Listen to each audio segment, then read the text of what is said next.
Thanks, Mindy. And I'm obviously here to talk about leading with purpose. But to help us prepare for this session, I'm sure many of us have had busy mornings already. Some of us are worried about getting to dentists and probably juggling lots of priorities. But I just thought I'd do a short 60-second mindfulness exercise with your permission. So I invite you to make sure you feel comfortable and relaxed. If you'd like to, please do feel free to close your eyes. And if you feel uncomfortable, just feel free to turn your video off as well. I'm just going to guide you through a little exercise. Breathe. Breathe again. Smile. Relax. Arrive. Where you are. Be natural and open to effortlessness, to being rather than doing.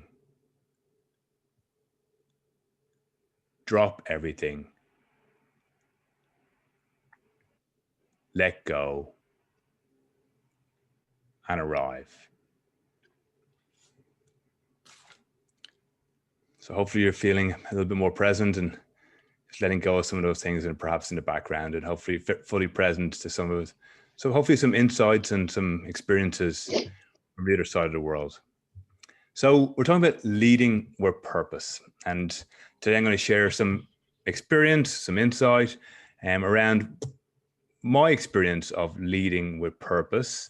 I'm going to share it as a founder, and I'll talk more a little bit about that in a moment. And I'm sure some of you are curious, so I'd invite you and encourage you and ask you to be curious and open. I'm going to share about what it means from a people, from a brand, from a marketing perspective, but what also it can mean from the bottom line of your business as well. So hopefully there's a bit of the yin and the yang, and we'll get that sense of balance right for everybody, that you'll all get something from today's session.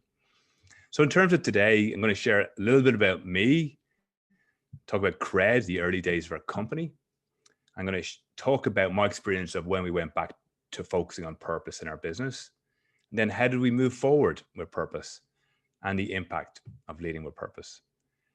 And we do have some time then for some Q&A, and I'm more than happy to stay on and answer any question you have. Nothing is off the record. And I'm going to share a couple of things which hopefully be as authentic as possible and share from a place of generosity as well. So here's me and my two of my children. So during the World Cup last year, this is my 11-year-old daughter Alana, and Oscar is 9. His twin sister Dara was too afraid there, too shy to get in the picture, but we have a strong sense of connection to home. My children very luckily have been to Ireland. Alana's been 10 times to Ireland, and I think connection is what it's all about and what we're all needing at the moment. So even though we are on the other side of the world, we're still very much part of the Irish community. And when Mindy, shared with me about the amazing work that the co-founders and all the community have created at the start of this year, or when COVID hit, around Ireland Together, I was just really inspired by what you're doing. So love for me to share and support you and share some insights that are hopefully valuable to you. So on a kind of a bit more of a boring level, I come from a technology background. I studied computer applications at Dublin City University, graduated in 1997, should I say. I studied and became a neuroscience-based coach while in Australia, and I got my certification in 2013, and I founded Cred in 2015. And I guess Cred was a coming together of my technology experience, and also what I learned about the brain and how we could apply that, supporting people to build sustainable habits, to build leadership capability, to collaborate, to influence others, and to improve individual performance, but performance and support performance of people that you lead and manage. And probably setting the scene for its conversation as well, I'm just going to share my own ups and downs in life. Some of you may have done this exercise before, and the first part of my years were probably unremarkable. I don't know how I made it through college. I was not very distinguished, but I made it through, and moved to Australia in 1999. and things seemed to go well on a personal level. So .com days, there was lots of opportunity. You could go from job to job. I had an ambition, a personal ambition to become a private pilot, get my pilot's license. I did that. I was very involved in triathlon. I did an Ironman. Early 2000s, when property was was au fait, we had property portfolio around the world like many other Irish people. We got married in 2006. Back in Ireland, we had a 7-month honeymoon around South America, North America. Came back to Australia, started a new company just as the GFC hit. And the company tanked, and needless to say, our property portfolio tanked. And we went from people asking me, am I going to go into politics? Am I going to climb Mount Everest? To literally not being able to get out of bed in the morning. So not diagnosed, but probably suffering from depression. And a friend of mine who was a coach over in Australia here, he asked me if I wanted some support, and I said, I'm fine, I don't need any help. And then one day I realized I did need some help. And we sat down on Bondi Beach one Sunday afternoon, and he helped me set a couple of goals. And one of those goals was to help me work out what I wanted to do for the rest of my life. And working with him over a number of months, I worked out that I want to become a coach myself. And I really started to kind of just rebuild my sense of self. My confidence took a complete battering. I probably felt a lot of shame in terms of going from such a high to a low, to losing everything. I probably withdrew socially from my friends as well and my networks. And I found it just personally very difficult to kind of pick myself up from the bottom. But at this time, I kind of spent a lot of time learning about myself, learning what I stood for, what was important in life, what success meant in life. And slowly but surely, I've been on the upward trajectory. There's a little bit of a speed bump here where in 2013, our then 2.5-year-old daughter, Dara, was diagnosed with type 1 diabetes. My wife, Neve, is also Irish. We took this very huge impact on our family. And just happened around when I was turning 40.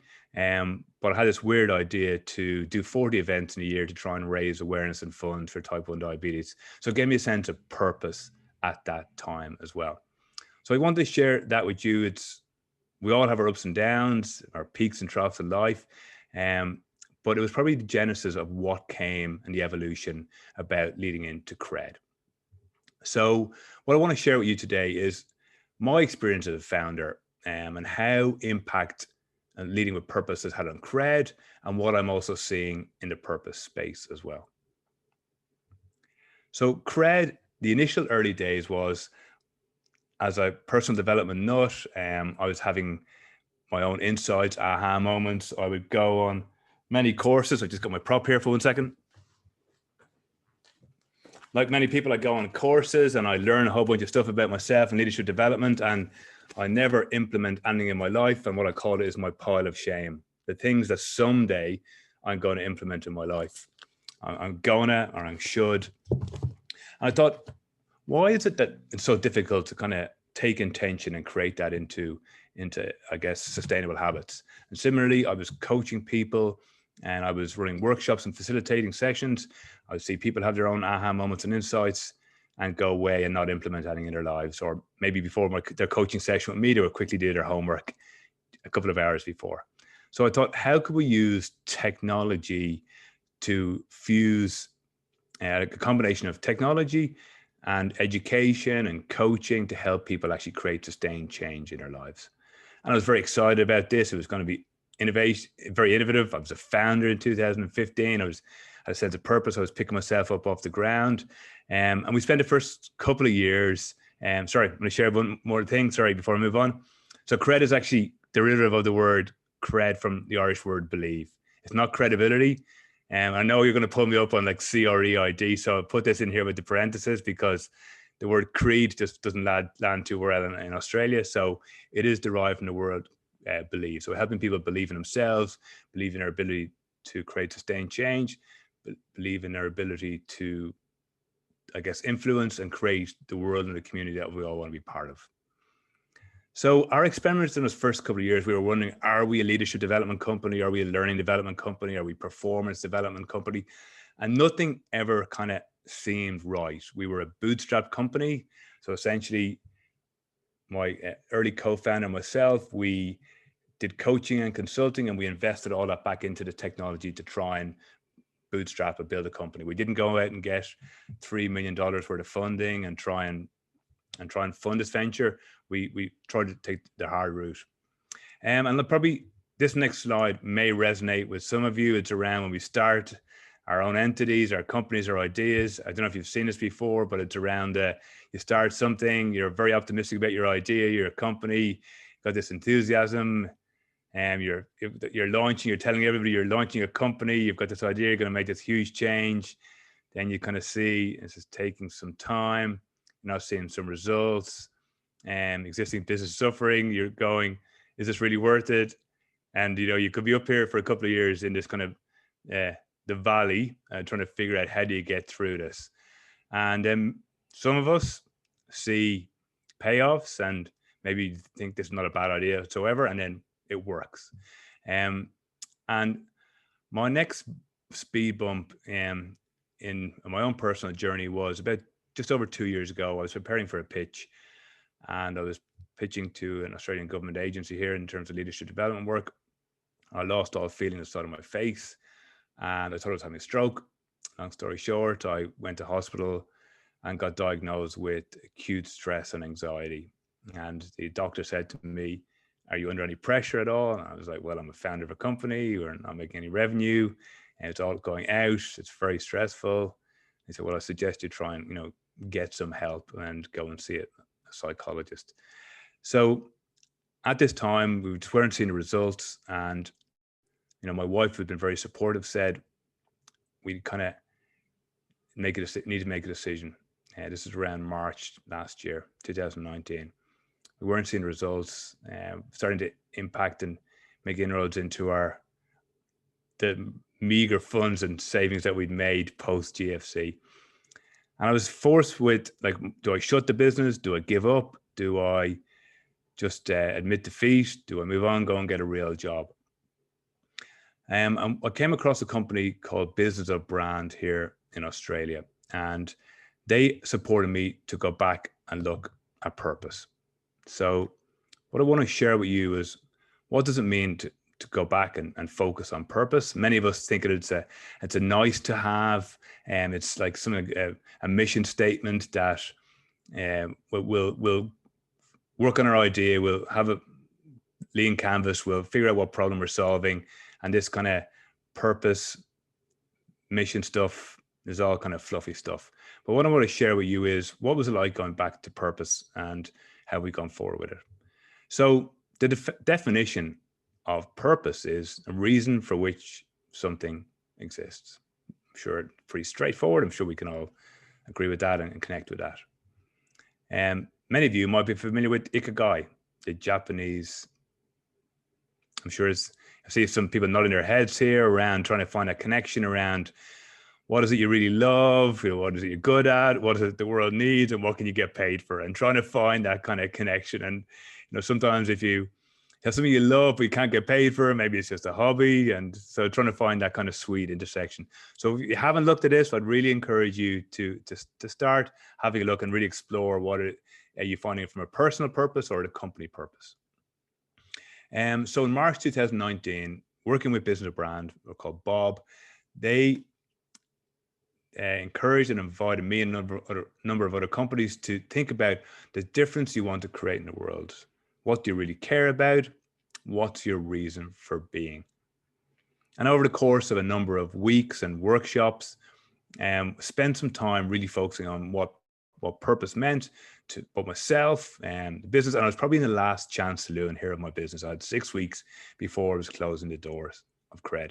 May 2020, I did a status report for my wife. I still got that status report about what my plan was, and if I didn't hit a target, we were closing the doors. So things that we learned about exploring about purpose were like living by your beliefs and values, following your passion, achieving balance, getting a sense of feeling content in your life, in your business, really making a material difference, and living in the moment. And for us, I guess one of the things that kind of connected around purpose was really getting a sense of balance right. And where we went along with this in terms of Cred was the balance about doing something for you to learn or to grow, doing something to support your mental health and well-being, and do something for others. So I'm on a bit of a mission to bring back balance and make balance sexy again, because we've all talked about synergy and integration, but like balance is something very visible. And now if you do everything for yourself, you're a bit of a Mayfainer, and it's all about you. You're focused on maybe money, the bottom line, and probably not as fulfilled. If you do everything for others and you're not looking after yourself or putting on your own oxygen mask first, life can become out of kilter because you're not looking after yourself. Maybe you're not looking after funding the company, etc. So we try to support like these 3 habits to help people get balance right. And for us, it was around, so where we landed, it was around helping people live with purpose every day.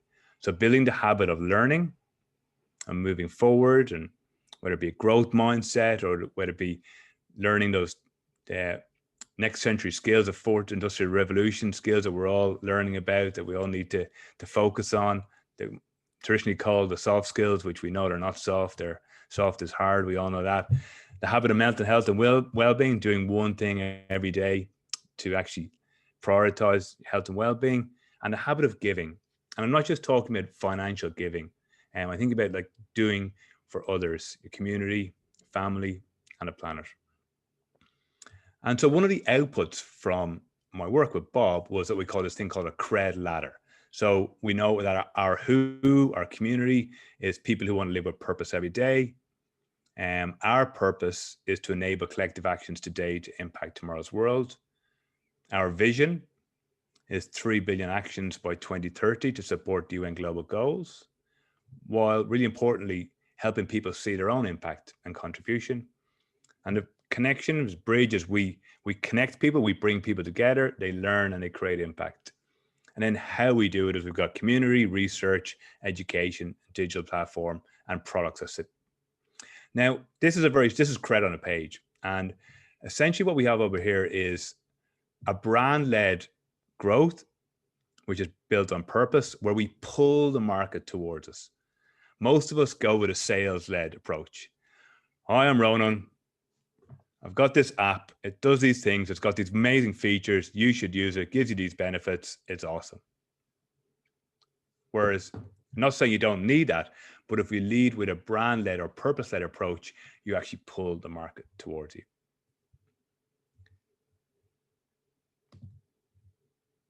So one of the things I was really cognizant of as well was I wanted to incorporate like giving or a framework into our business. I didn't want to do something, try to be successful, and then give back. I wanted to build it into the DNA of the business. And most of us have like we donate, or we make a charitable donation, or our company are part of Pledge 1% movement as well, which is ways of giving back. But what I wanted to do is how can we use a combination of our education and technology to help people create change in the world? And what a great framework, such as the United Nations Global Goals for Sustainable Development. I'm sure many of you know about these global goals, but very quickly in 2015, the United Nations came up with these 17 amazing goals. We talked about the sense of urgency that we need to achieve these goals by 2030, or else we're in a pretty bad way. And without sounding cliche, there is no plan B or planet B. And it's talking about calling for governments, businesses, civil society, and general public coming together. So this is the kind of the giving we encourage people to do for others, is this one micro action every day. So, and then we've got our Cred mobile app, which helps people have this sense of focus, the things they're working on, sense of reflection, and checking in. So our experience of going through that program it was quite confronting, okay? Going back to purpose, there's a lot of inward reflection, and most of us put it off. We say we're too busy, or it's a nice to have. But we're not really, does a company really know why they exist? Can everybody actually talk about what's our purpose and what does my role do on a day-to-day basis to support and serve that purpose? And I think my experience as well is that you'll know when it feels right, like there's an emotional connection to it. I remember being coached through this process. And as a coach being coached, it was horrific. I didn't want to do it or go through it. And our facilitator was like, what is it you want to be known for? I was like, I kept on just stopping. And she'd go, what else? And what else? And what else? And initially it was like creating meaningful impact in the world. That was my purpose. I was like, yeah, it doesn't kind of resonate, doesn't sing, I don't connect with. There's a few tumbleweeds when I'd say it. But now it's my personal purpose is to help people live with purpose every day. And I can connect into that. And the people in our business can connect into that as well. Sorry. So how do we move forward with that? So I had these workshops and I was like, oh my God, like people knew me as this leadership development guy, this personal development guy, this performance development guy. So what I did was I just packed together the outputs of our workshops, and I created a couple of Zoom webinars, and I just said, hey, I'm putting this out there. I'm going to share where we're going. And very grateful Mindy was on one of those calls, and Mindy heard, and Mindy met me in Dublin a year and a half before, going, this Ronan 2.0 version, I kind of like it, but I don't know where it's going. But for me, it was around just kind of putting it out there and seeing what connected and what resonated. So we also built some guiding principles into the business. So we talked about core beliefs that made up Cred, and we talked about self-care, not being selfish. I talked about this a few minutes ago, needing to put our own oxygen mask on. Change takes time. We're playing the long game. If you want to create sustained change, we can support you. Small actions every day create compounding impact. You need to surround yourself with the right people, and doing for others, your community and the planet is good for you. I'm sure many of you who know about the neuroscience of this will know about that dopamine hitting our brain lasts twice as long when we actually do for others rather than we get for ourselves. So what these guiding principles actually did for our business was they qualified people in and out. So if people looked at Cred and went, maybe you're even sitting here today going, who's this weird guy, this Irish guy over in Sydney? Like, I don't get this at all. You make a decision, you'll go, I might just jump off the Zoom webinar very respectfully in a minute, or I'll switch off, or you might connect even more. But what is qualified in and qualified out? People go, if I want to change really quickly. Well, we're not the people, the type of people that for you. Maybe there's another leadership development, there's another habit forming app or company down the road that can help you. So having these guiding principles and very visible, people they buy in or they don't buy in. And our staff, our partners, our clients either connect to it or don't connect to it. And so I mentioned earlier on, just put things out there. There's been horrific tumbleweeds moments when I've presented or pitched or done things and things haven't landed or resonated, tested and iterated quickly and sought feedback just really rapidly from people. And people who kind of knew what we were doing and people who just had no idea what we were doing. So going out into the market, COVID hit in March this year, and we were encouraged to meet and support people on a human level and create an emotional connection with people. A bit like what Ireland Together did. Like, I was really amazed and inspired by what Ireland Together did. So in March this year, myself and my colleague, a lady called Kendra Strudwick, launched a thing called a Cred 15 daily live webinars, which 15 minutes to help people start their day very mindfully, have build their ability to recognize and deal with strong emotions. So to navigate this time, feel connected and build habits.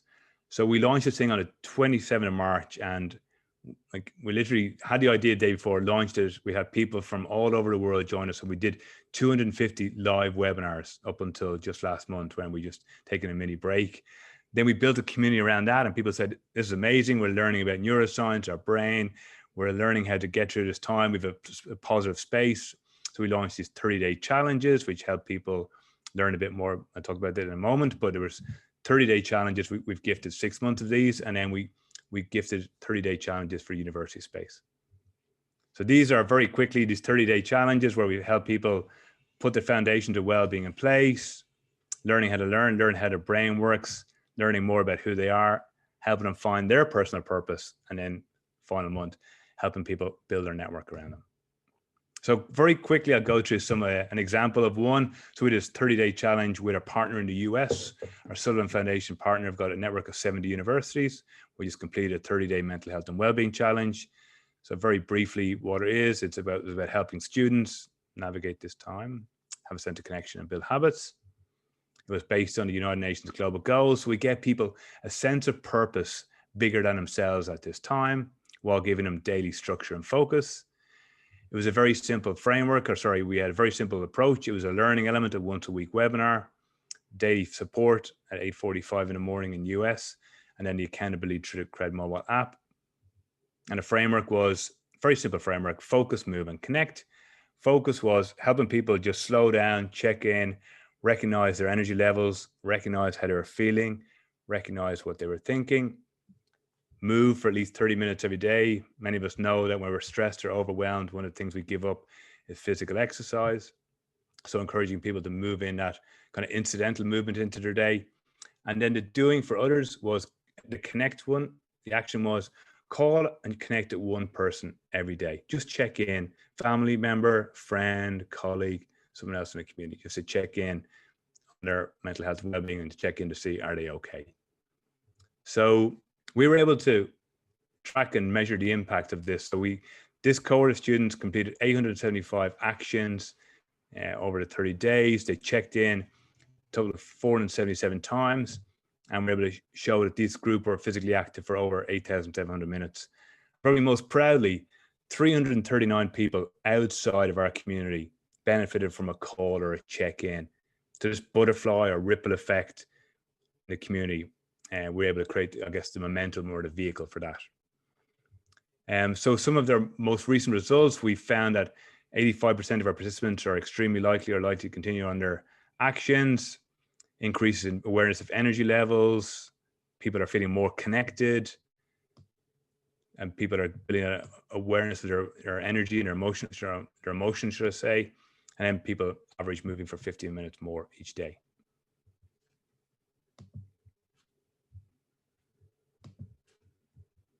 So what we also wanted to show to people was how your individual actions can make a difference. Because most of us go, who's little old me? What's my action every day gonna make a difference? So by doing your simple action on the app and doing it and recording and tracking, you can be part of a community that does this 339 connections. You're part of a challenge, of a community. So starting from the bottom left or right and going up, supporting target 3.4, which is to reduce and promote mental health and well-being, part of global goal 3. So that's just one example, but we've been able to do that across 17 of the global goals over the last year, which has been pretty inspiring.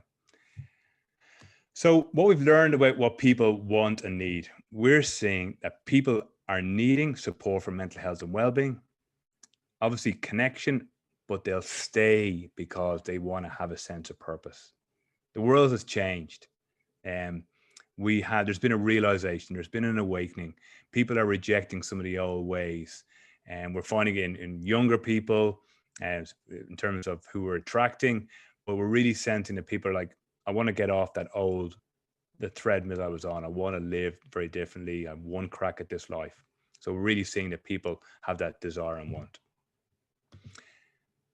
So the impact, you're going to go, so what, Ronan? Okay, what difference does that make in a business? So I just want to share a couple of things we're seeing. So we are now having partners approaching us. Like I would never have thought this time last year. I've had people say, who do you want me to introduce you to at the UN? I've had a call today from a group in the US going, heard about your 30-day challenges. We're launching a global challenge for university students, high school students. How can we collaborate together? It's come to me. I've never have seen that 6 months ago. We're also we're building new communities and attracting the right clients. Okay. So I'm 46 years old. I've got limited time, capacity, energy, and resources. I only want to work with good people who I want to work with. I only want to work with values aligned people. And I'm finding that the right clients are coming towards us. And we're attracting like talent. Like we have interns, people approaching us. I was on a thing called a Sullivan Opportunity Fair in the US last week on a call there. where we all got to pitch our companies. I had like 14 students come and talk to me at the event, and 4 people have offered to intern in Cred in the last week, starting into new year. Okay, so the numbers. So the impact on revenue. In 2017, I'm pretty flat. I'm not going to give you the numbers here, but it's pretty even, and even dipped down in 2019, just when I shared. 2020, in the first, so the Australian financial year starts 1 July. My Q1 revenue has met previous financial years. Q2 is double it. I'm twice as far ahead as I was in my financial year, even by end of November. And we're on track to be like 4 times revenue by the end of the year. And I would put that down primarily to leading with purpose. So what I'm seeing and hearing, and I share this anecdotally, but on some of the forums I'm in, the communities I'm in, you may have heard of Macquarie Bank, a very large investment company here, in investment bank in Australia. They have set up a division to support and focus on companies leading with purpose, because their research is showing that they're more successful companies. My Bob community shared a stat last night that in terms of what people are Googling, there's been the numbers where people Googling purpose is almost as high as people Googling the economy, like what's happening with the recession as well. And there's a huge amount of research around the self-determination and helping people see their work as important is increasing motivation, because clients, partners, and your staff have that emotional connection to purpose. So in summary, key learnings. This is a great time to create partnerships. The doors are open like I don't think they've ever been before. We've been told that just collaborate, approach people to partner to create maximum impact for mutual benefit. Be innovative and move quickly. Like we all know this, we're told this, but just put things out there. Your community who connects with you around your purpose want you to be successful. They believe in you. They'll iterate and grow with you. We've even have our community give us feedback on our purpose and how we can improve things ourselves, because they believe in what we believe in. And in summary, leading with purpose, it will pull the market towards you. Thank you very much. That's I know it's been death by PowerPoint, but thank you very much for your attention and for your energy. Thanks, Mindy. I'm more than happy to take any questions. No questions are off the record, and I'll answer as best I can. Well, thank you, Ronan. That was fabulous. I'm floored with both the emotional feelings that you have now, as well as that return on investment. Like you're hitting all the important parts. Yeah, Mindy. I had a call with my sister this morning as a teacher in Louth, and I was saying I actually feel like I'm myself again for the first time in a couple of years. You know, I've had tough years. Everyone's had tough years, but like I feel like my business is me. Like I enjoy what I do, and I feel like I'm back to myself. And so I've got an emotional connection to it. I really believe in what we're doing, but in the balance terms of things, I'm seeing the revenue impact, the growth impact in our business as well. Oh, that's excellent. So any questions out there before I dominate with my conversation? So no questions, but a statement of incredible. This is just amazing, Ronan. Absolutely love every single bit of this. And it totally resonates with our mission here in the Holistic Academy. So it's absolutely brilliant. I love it, and I will certainly be looking to partner up with you in whatever way we can to collaborate with you. So absolutely. John, what's your mission or purpose? I'd love to hear it. Your Holistic Academy is it's a platform to champion the holistic practitioners. The holistic practitioners in right across Tai Chi, yoga, meditation, mindfulness, mental health. All those brilliant practitioners are operating in a sort of isolation a lot of the time, and they're disconnected from the business world a lot of the time. but they're brilliant services they offer. Yeah?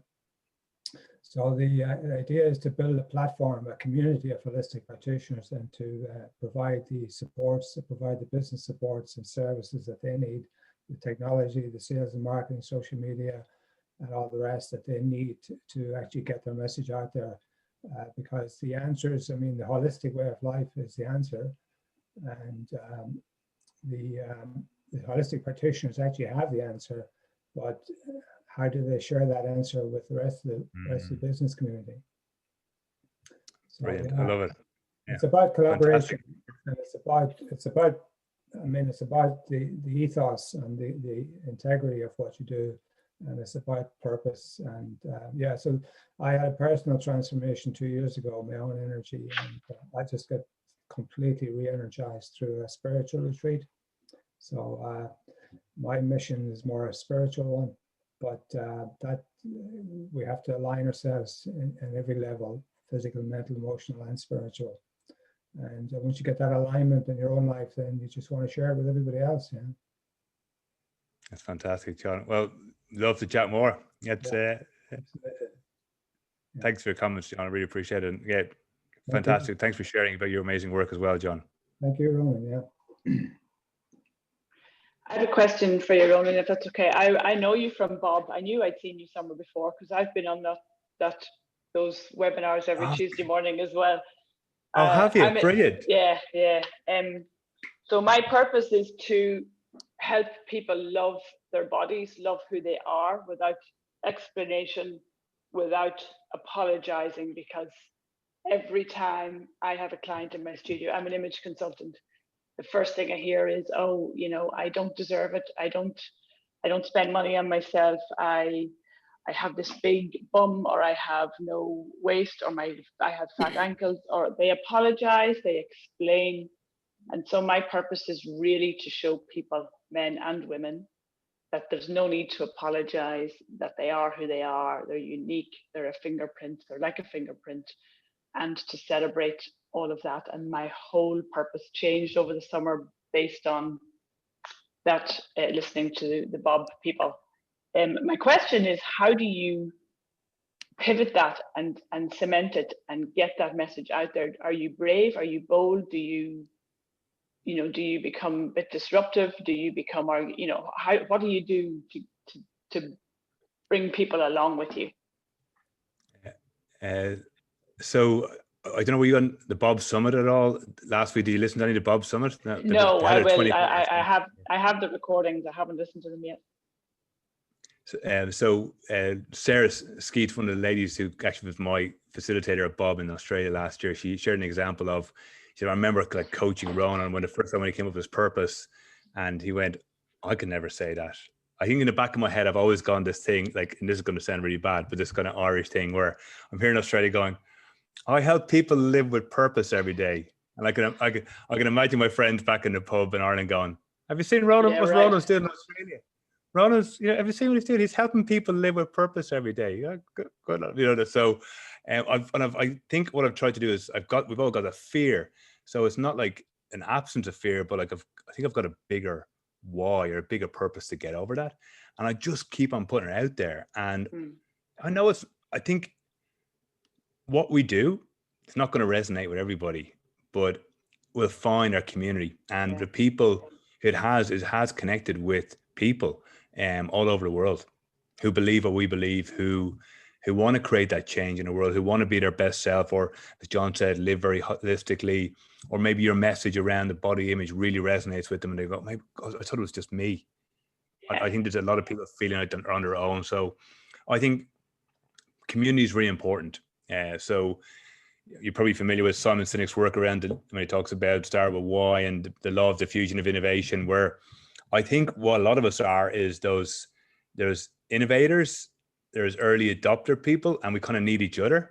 We're kind of out there talking about purpose, and it's kind of lonely. For a couple of years, I've been out there shouting into the wind. And then, when COVID hit, a lot of my kind of leadership development clients said, I get what you're talking about now. Yeah, I get it. And, so there's a little bit of So it's persistent. It's just persistent. It's staying true to your purpose and being persistent with it. Yeah. We've all seen this thing around the iceberg model of change, and it's around the results. Like, I was actually having a conversation with someone today going, people say to me, God, COVID's been good for your business. And I'm like, yeah, well, what you don't see is the 5 years below that building Cred, below the water, and the 20 years of experiences and all those mistakes where, when I showed you that trend graph and all the mistakes in my life, I kind of used to beat myself up around that. But now I look at them as those learnings are really what's got me to now. And it took me a while to acknowledge that, Maria. But I think it's just around persistence. I do a lot of work around founder mental health and well-being. We're working in a difficult space. 50% of us are going to suffer from mental health and well-being challenges. We're in a high-risk category. And when I talk to founders, and I say, there's no secret sauce. Like, it's just the compounding. We all understand compound impact in monetary terms, but just a compounding impact in our actions. Just show up every day, do your best, live holistically, as John said. Try and get that sense of balance, and just move forward every day. Yeah, there's a connection there too, because some of the work I do has an impact on mental health and well-being, obviously. 100%, absolutely. It's kind of connected. Yeah. Okay. Thank you. Thank you very much.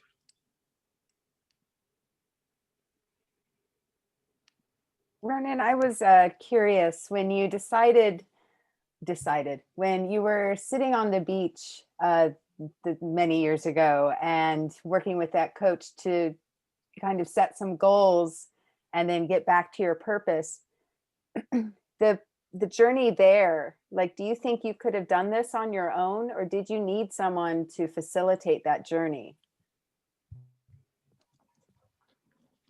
That's a great question, Mindy. I think I've read a lot of self-help books. I'm looking at my shelf over here, but I think I'm not saying this as a coach and I'm trying to sell coaching services, but what the coach gave me was that kind of scaffolding, to set a goal. Like, I probably wouldn't have known how to set a smart goal, or to set a goal with an emotional connection to it, or the strategies, what I needed to do, or the accountability. We're seeing in our work, accountability is so crucial as well.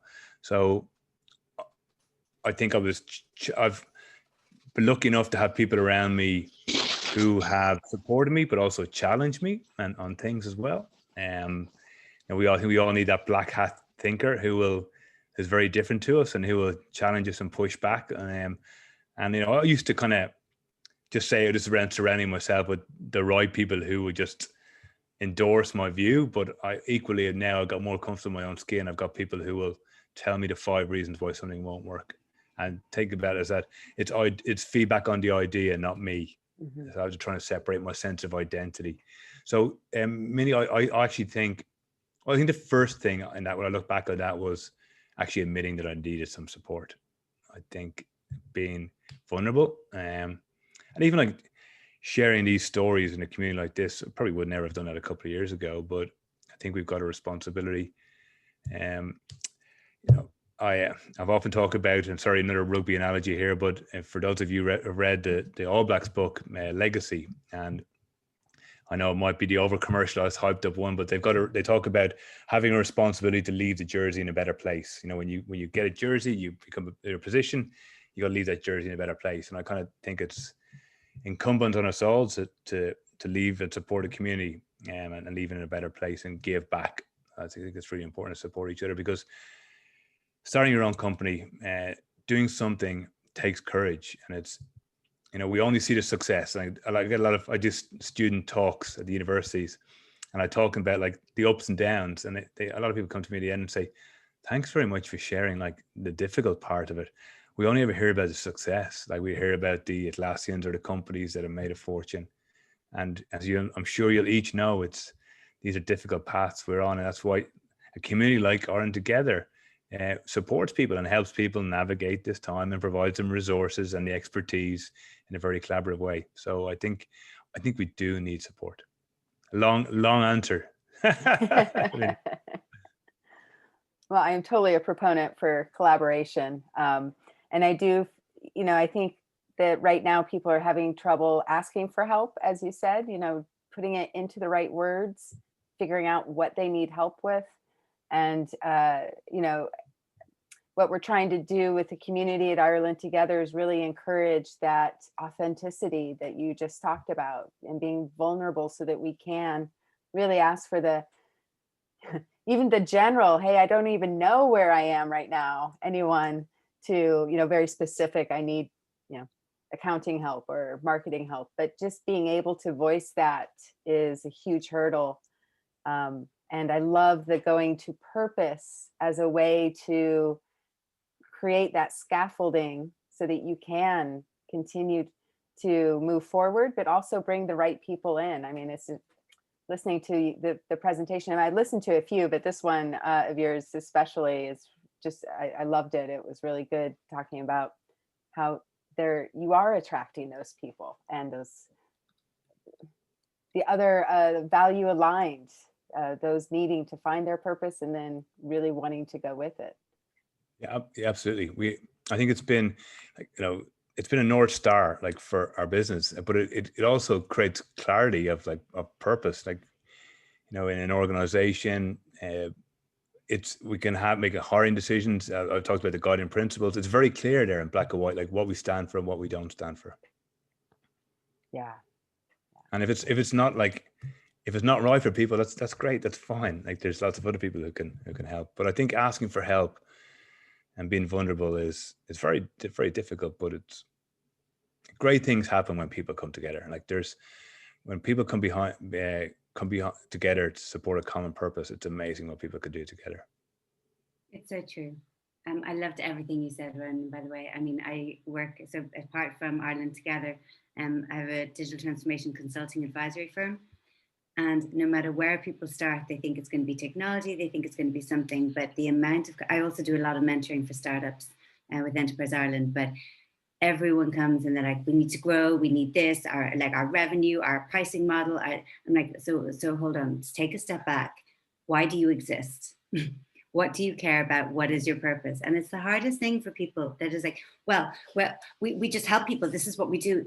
So I understand what you do, but why do you do it? And it comes back to that Simon Sinek, but it's no matter how many times you hear it, it is still one of the hardest things to answer, which is, what is your purpose that is actually measurable, tangible, that you could reach and achieve, even if it's years down the line, and we're always looking to improve and find out how we can make a difference further. But it's no matter what business, you need to start with purpose and your why. So I'm totally behind everything you said. It sounds great. Thank you very much. And when you talk about digital transformation work, I've worked in that space for a couple of years. Being a technologist, it was a safe space for me to do my coaching work. And the course thing, we're running a digital transformation project. We're going to get the technology set up. Like, no, why do we exist? Like, what's the objectives? Like, no, it gets too hard that people go, oh, that's fluffy. Sorry, you know, you've been there. Only the enabler. You can throw all the technology in the world, but if you don't know what you're trying to do, you don't know what technology is right for your business. So I always look at technology as it's the last piece of the puzzle. But it is the hardest thing when you're getting to people to understand themselves and their purpose, separate that or align that with their business purpose, because not everyone has the exact same purpose in life in a business. But you have to come together on a common understanding. And that's also partnerships. Everything that you do, you have to understand. Like, I love the example of Zappos. Like, their whole core essence is delivering happiness. It's only a shoe shop in the States. Like, that's all it was. It started out to be. But their whole thing was purpose, delivering happiness, that we're going to exceed and delight and over exceed all of our customers' expectations. That's what we believe. And we don't want people in the company. They actually gave them something like, I think it was 5 or 10K to leave after the introduction period, to see if they would take it, because if they did, it wasn't part of the culture they wanted in their company. And any other partnerships or collaboration they did was all about, does this fit with our values? And they were actually core values that, as like a company and employees and founders, they went on that. If they could actually go to someone going, I'm sorry, we have to let you go. You've broken our values. You've broken the trust, you have not respected this, or whatever their values were. They actually lived and breathed by them. And I mean, even to today, even though they were acquired by Amazon, who hasn't been in the States, but they were acquired at some point by Amazon, they still keep their own culture. And if you tag them on Twitter or anything else, they come back saying, thank you so much. Or if you're complaining, they'll come back with a great thing. Oh my gosh, we're so sorry. Let's get this out to you. We'll contact you. I mean, their customer service and their whole ethos is amazing. And that's Wow. all purpose. And that's the only company that I can really truly, that I've read, obviously I haven't been in it, but I've read their case study and I've kind of tested it myself. And they lead with purpose. But I don't know many who I could say that about. It's difficult to like convince. Like I'm lucky. Like I'm a small company. And my personal purpose and the company purpose are very, very obviously aligned. But if you're a big accounting company and you're saying, hey, we need to be more purposeful, like all the managing partners are like, yeah, no, we haven't got time for that. So yeah. It's a bit, very difficult difference. I love that book. I read the book, Delivering Happiness, just recently. Absolutely loved it. It's incredible. I think it's about the culture change that now needs to happen in organizations. And that's what it's about now.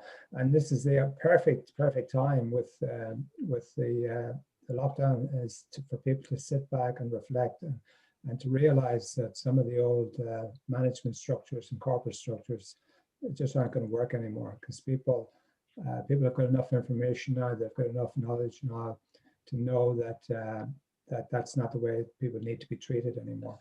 So now is the perfect time, Ronan, for the work that you do, and it's about collaboration. It's not about competition anymore. It's about collaboration. Competition. 100%. Who invented the word competition? I mean, it's like it's just a word. But we're all the same. We're all the exact same. Every single person breathes the same air. We are the exact same. So it's not about competition. It's about collaboration. So the new model for going forward for society is about collaboration. That's what it is.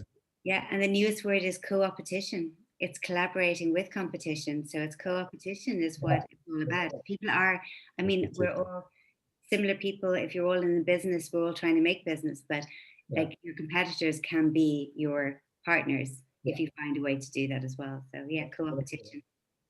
I love what you've done with Ireland Together. It's been phenomenal. I was speaking to Joanne about it, and Joanne was actually on the Holistic Academy call last night. Yeah, she said it was great. Yeah, so I love what you've done with Ireland Together. It's an amazing platform. Amazing. Thank you, John. I love the quote, if you want to go fast, go alone, but if you want to go far, go together. Because I think that really embodies exactly what we're talking about here. Yeah. So that was great, Ronan. Thank you. Thank you very much. Thanks, Michelle. I love that quote as well. It's so true. Yeah. And I think the word collaboration has been thrown around so many times. It's a value on the wall, the should values, but like many people are not doing it. There's a couple of things I want to just talk to as well. Maria, who's in this Bob program, she will probably heard about having personal purpose as well, or personal brand. I have to go, Ronan. So thank you so much. Thank you. Thank you. Look, great connecting. Bye, Take Maria. care. I'll see you in Bob programs. Thank you, Maria. And Louise, just go back to something you said. My digital transformation experience, when I was doing some of the large digital transformation programs, we used to have some people going, oh, I get what you're trying to do, I get the purpose, I get the reason. And then you'd have the laggards and late majority, and they're like, not changing. And like it probably comes from a place of ego, where you spend most of your time trying to convince and cajole these people over here, as opposed to going, yeah, these people get it. Like the early adopters, the innovators, how do we support these? And if you're in your own businesses, I think it's a personal learning. I used to spend most of my time trying to convince people like why it's great to leave with purpose, as opposed to, hey, this is what it's made in my business. This is what we're doing, and attract the people who are like validating in and validating out. Well, I mean, I love the idea that you said that you're attracting the right clients. I've spent so much of my life trying to go in, and when you're trying to convince people of what to do and they don't believe in it, it's just, I gave up that a long time ago. So you either want to change or you don't, because if you don't, and if the founder or the CEO or the C-level don't want to change, they won't. They can go through all the processes, all the implementation, but when they want that report, they don't care. They want to go back the report that they had in the first place. They don't care what you've done in the meantime. And it just breaks the whole process. So Yeah, so it's attracting those people who already know they need to change and just need help getting there. Be that personally, psychologically, be that business-wise, whatever that is. Absolutely. Mm. Thanks, Louise. Mindy, I'm mindful of our time now. I'm sure people have got to get to their next appointments. Yeah, I actually run, but I just want to say, Ronan, thank you so much for today. I really, really enjoyed that. And like, I've taken lots of notes. I've got some things that I'm going to take some me time today and kind of think about a few things. Well, Brilliant. Ronan has been very generous, and he's going to provide us the 30-day challenge. So we will be, I think January is what we've decided, to start the new year with some purpose and to really Absolutely. give some direction for us. So there'll be information on that to come. Amazing. Thank you, Ronan. And thank you very much. Thanks for my little sense of connection back to Ireland. I can't tell you what this has meant for me as well. So have Awesome. a wonderful, safe and Christmas time and holiday time, and look forward to connecting with everybody else in the new year. Thanks. Thank you, Ronan. Excellent. Fantastic. Thank you. Well done. Cheers. On. Bye, everyone. Bye-bye now. Bye-bye.